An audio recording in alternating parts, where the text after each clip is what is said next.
Today is the day that I build my dream workbench, featuring so freaking much storage, pull-out totes, a recessed and lighted miter station, these drawers that require zero hardware, and these fashionable OSB doors that everybody's going to dislike. Why do you guys hate OSB cabinets so much? Quick disclaimer. This video is rather short for building an entire workbench. Free plans are available, as always, on my website, WhosTheVoss.com, which include both specific sizing for this build and an overview of cabinet making in general, because that's really what you're going to be doing. This is a faster paced, get-her-done style than what you're used to seeing here on the channel. Here we go. If you guys recall 2 years ago when we had started the channel, I would stand here, the miter saw right here, table saw right here. It was nice. And as we built things together, it was starting to get a little cluttered, so my table saw just lived over here. And there's a few features on this workbench that I'm not bringing over to the new one, like the fact that there's hidden pencils around in all kinds of spots. And then on the back of the rolly part, there's a gigantic paint booth that opens up. That was kind of cool. Hasn't been used in a while. I'd like to have a miter saw stationed where I could cut the end of an 8-foot board if I wanted to. In just 3 hours time, one lucky viewer is going to come on over to the shop and take this whole freaking workbench with them. I'm using 3/4 inch OSB. It gives my pocket screws a little more bite than if I had chosen 1/2 inch. OSB is kind of the theme here in the shop. Some don't like it, but it's not their shop. Using my circular saw, I am cutting the bigger sections of my cabinets, being the side walls. And wouldn't it have been nice if the width was actually 30 inches instead of 28? Well, when you don't cut your lines straight, you got to trim a whole bunch off. So now it's 28 inches wide. After batching out a few rough sides, I return them to the sawhorses to cut in that toe kick, 3 inch by 3 inch. And I also am cutting out the back because I do have a line of block around the bottom of my garage. That's a 4 inch by 10 inch cutout for me. So I measured up, found my center, and cut 2 little weird cubbies for access. You could choose to cut your shelving like every other corner cabinet, but I chose violence. Then I cut my bottom supports and added pocket holes. We'll talk about the 2x4s at the top in a moment. These mitered 2x4s are to create one of those popular tote sliding dealios. I'm using a Sterilite 40-quart tote. I'll be able to use 3 with plenty of space left over, instead of only using 2 deeper traditional totes. I added 2 12-inch supports with shelves and added my next 2 sides to the corner. The miter saw support is lower since we need to accommodate for the height of the miter saw base to get everything level with the countertop. And that concludes day 1 from nothing to something. Got all of the sides put in, all of the spacing is done. That was really the biggest headache of how big to build stuff because I don't have plans for this. And my walls, they're not 90 degrees to each other. And they're not perfectly upright either. The backboard, I did not go with OSB just because if I mounted my countertop and Kregged it down, if it really wanted to move, it would just rip out the OSB. So this is a little bit more beefy. Toe kicks in the rear, piece of board, spacer, I don't know what you want to call it. Those are all OSB. To install the shelving, I cut my pieces to be the width of my toe kick and the depth of my cabinet. I added pocket holes 1.5 inches from the corners and every 6 to 8 inches down the sides. I cut 4 scrap pieces to help me space my shelving and to keep everything as level as the shelf below. It seems to help out a great deal. I have been too close to the ground too many times today. For the miter saw shelf, I went a little fancy. Using a 1/4 inch piece of Luan scrap and a few strategically placed clamps, I traced a line across the front, cut out the curve, and glued a piece the same size to its bottom with a few screws to hold it in place. Using a flush cut router bit, I duplicated the curve to the bottom piece of OSB. This leaves me with a nice thick shelf. The only time I get splinters is when working with OSB. Using what might have been that same piece of thin scrap, I glued and nailed a 1.5 inch piece to the front. This was so I could install a light strip for you guys. Told you it was fancy. These hardware-less drawers are pretty cool. Let's build them. Cut a 1 inch strip. Using a scrap 1/2 inch piece, place it on the bottom of your drawer and nail that 1 inch strip in place. You might want to upgrade to screws. Cut a piece to match your cabinet's width and depth. I got that flush cut bit out once more and routed in a fancy handle. You can also buy them. The handles, I mean. They can't sell you a cutout. They can sell you the template, but moving on. Dividing the height of your usable cabinet space by 4 and deducting 2 inches from that measurement gives you equal height drawers. Or you can make the top 1 or 2 just a little more shallow. Cut your sides to length, and don't forget to keep in mind the thickness of your material.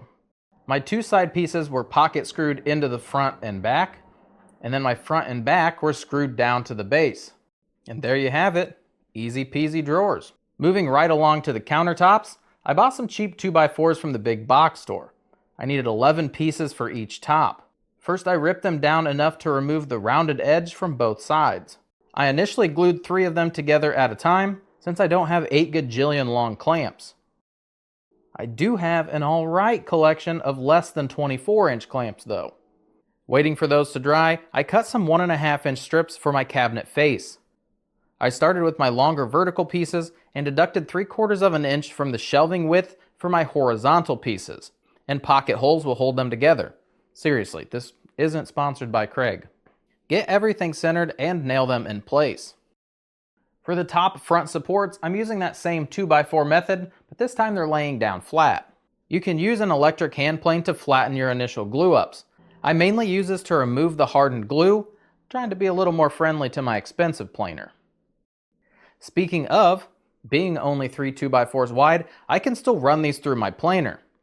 This clip is the exact length of how long it takes to fill up my 5-gallon bucket. And it's full. Borrowing some longer clamps, I glued them up once more.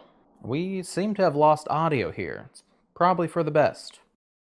You better be careful, because you're triggering my fight or flight response. And I'm a flightless bird. Pro tip. If you use a little clear tape on your boards during glue up, they won't stick. Like that board did. I trimmed a bit off the front to remove the embedded clamping spots. Using precision, I mitered the corner. Oh man, that wasn't close. I'm just kidding. This was to figure out my angle because my walls aren't 90 degrees, so I had to kind of cut a little bit off so that it would push all the way to the wall. There she is. Woo! Cut that out, return the 60-pound top to the workbench, and find your overhang for the miter saw's dropped shelf. This I just allowed 1/2 inch. Sanding everything smooth, this is the part that we all look forward to. So close. Where's that precision at? No stain color for me. I wanted to keep it light. Just 4 coats of this polycrylic. And now onto the main event, breaking my big bad saw out of its little cardboard prison. Using the same leveling feet we previously used on the table saw cart, I installed those, allowing me to individually level each corner for accuracy. This extension cord is rated for a higher load than the 212 that's in my walls. If you plan on leaving something plugged in for a long while, pick up one of these outdoor waterproof couplings. Keep sawdust out too. Hashtag fire prevention. And there she is. Welcome to the family. Sorry I bought you before a bunch of them went on clearance. Then I finished cutting all these freaky, complicated face trims.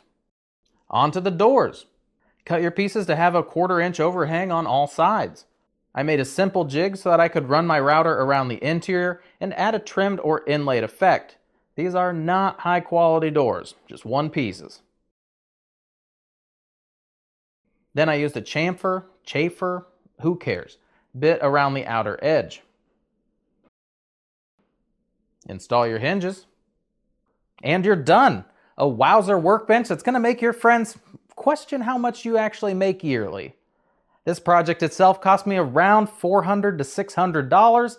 Not really sure. 10 sheets of OSB, I think 39 2x4s, and a little bit of hardware. That's really where they get you. Took me about 41 hours to complete. This is a huge project.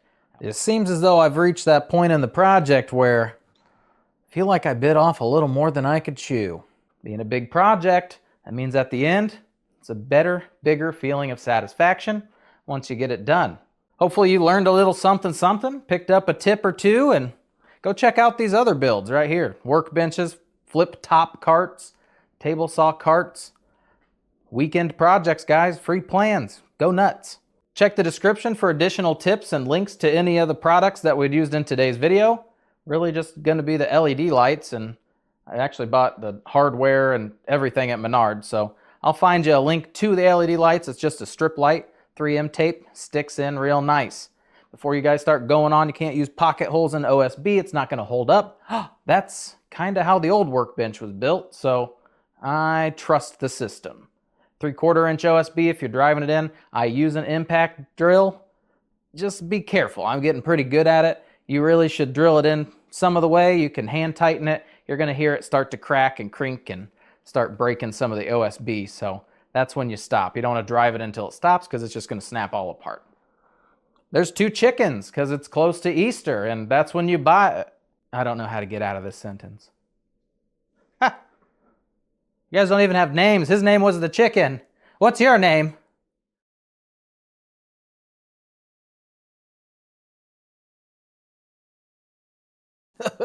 There you go. All the doors are open. You can't see anything. The doors are in the way.